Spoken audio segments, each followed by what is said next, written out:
5,243 জন যারা অযোগ্য হওয়া সত্ত্বেও চাকরি পেয়েছিলেন বিভিন্নভাবে, সেই বিষয়টি ইতিমধ্যে তদন্ত করে দেখা হবে এবং যে কারণেই শিক্ষা দপ্তরের কাছে সেই তালিকা চেয়ে পাঠানো হয়েছে। কিন্তু আমরা বারবার যখন আদালতের নির্দেশে যোগ্য অযোগ্য সবার একসঙ্গে যখন চাকরি বাতিল হয়ে গেল, তখন বারবার প্রশ্ন উঠতে শুরু করেছিল রাজ্যের শিক্ষা দপ্তরের ভূমিকা নিয়ে, এসএসসির ভূমিকা নিয়ে। তাহলে কি এসএসসি যোগ্য এবং অযোগ্যদের তালিকা আলাদা করে জমা দিতে পারেনি আদালতে? কারণ সেই সম্ভাবনা, সেই বিষয়টি বারবার যেন আদালতে উঠে এসেছিল, আদালতের নির্দেশে বারবার এই বিষয়টি নিয়ে প্রশ্ন উঠছিল। কিন্তু ইতিমধ্যে এসএসসি চেয়ারম্যান তিনি সাংবাদিক বৈঠক করে জানিয়ে দিলেন তিনি অযোগ্য এবং যোগ্যদের তালিকা আদালতে জমা দিয়েছিলেন। তাহলে কেন একসঙ্গে এতজনের চাকরি চলে গেল? স্বাভাবিকভাবে এই প্রশ্নটা নতুন করে উস্কে দেওয়া হলো। আমাদের সঙ্গে রয়েছেন প্রতিনিধি মৈত্রী। এসএসসি চেয়ারম্যান তিনি কি দাবি করছেন, কি বলছেন? দেখো, এসএসসি চেয়ারম্যান সিদ্ধার্থ মজুমদার কিছুক্ষণ আগেই সাংবাদিক বৈঠক করেন এবং সেখানে তিনি জানান মোট 4টি এফিডেভিট দেওয়া হয়েছিল এই মামলা শুরু হওয়ার পর থেকে এসএসসির তরফ থেকে, যার মধ্যে প্রথমটির পর থেকে অর্থাৎ যে শেষের 3টে এফিডেভিটে মোট 5,604 জনের নাম দেওয়া হয়েছিল, যাদের ক্ষেত্রে যাদের নিয়োগ নিয়ে বিভিন্ন সময় প্রশ্ন ছিল। এর মধ্যে ওএমআর ইস্যু যেরকম রয়েছে, এর মধ্যে র্যাঙ্ক জাম্পিং ইস্যু রয়েছে, এর মধ্যে নাম কোনো মেধা তালিকায় ছিল না, তাদেরকে চাকরির চিঠি দেওয়া হয়েছে, এরকম নামও যেরকম রয়েছে। ফলে সব মিলিয়ে 5,604 জনের নাম দেওয়া হয়েছে এবং শতপ্রণোদিত হয়ে যাদেরকে এক্সপাইরেশনের পর অর্থাৎ এই নিয়োগের সময়সীমা পেরোনোর পর চাকরি দেওয়া হয়েছে এরকম 130 জন, কিন্তু সেটা পিওরলি মেরিট বেসিস।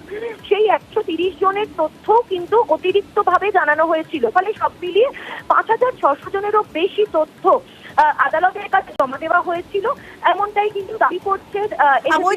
আমি একটা জায়গায় বিষয় পরিষ্কার হতে চাইবো। তুমি যেরকমটা বলছিলে যে 5,600 জনের মতো তালিকা দেওয়া হয়েছিল, এই 5,600 জনের মধ্যে কি যোগ্যরাও রয়েছেন, অযোগ্যরাও রয়েছেন? এই বিষয়টাকে আমাকে একটুখানি ক্লারিফাই করা যায়? দেখো, কমিশন কিন্তু বলছেন যে তালিকা তারা দিয়েছিলেন এই 5,600 জনের মধ্যে কিন্তু যোগ্যরা নেই। তারা বলছেন এদের বাকিরা যে 100% অযোগ্য সেটা তারা না বললেও তারা বলছেন যে তাদের এই 5,600 জনের নিয়োগ নিয়ে কোনো না কোনো প্রশ্ন ছিল।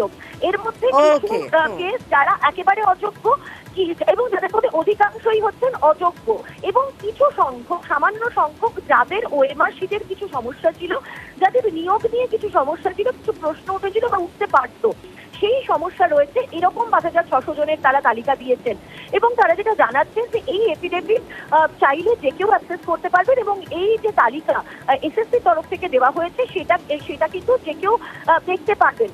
তারা সুপ্রিম কোর্টে ইতিমধ্যেই স্পেশাল লিভ পিটিশন ফাইল করেছেন। যেমনটা আমরা জানি গতকালই এসএসসির তরফ থেকে স্পেশাল লিভ পিটিশন ফাইল করা হয়েছে এবং সেই স্পেশাল লিভ পিটিশনেও কিন্তু উচ্চ আদালতের কাছে অর্থাৎ সুপ্রিম কোর্টের কাছেও কিন্তু তারা এই যে এফিডেভিট দিয়েছিলেন এবং এই যে তালিকা তারা দিয়েছিলেন সেই তালিকা দেওয়া তুলে ধরা হবে বলে জানানো হয়েছে এসএসসি চেয়ারম্যানের তরফ থেকে। ধন্যবাদ।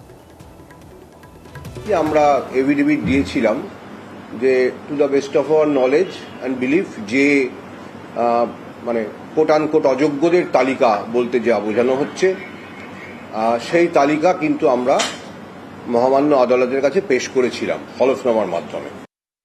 আমরা তো যোগ্যই ধরে নেব, কিন্তু আপনি শংসাপত্র দিতে বললে সেটা আমি এক্ষুনি বসে দিতে পারবো না।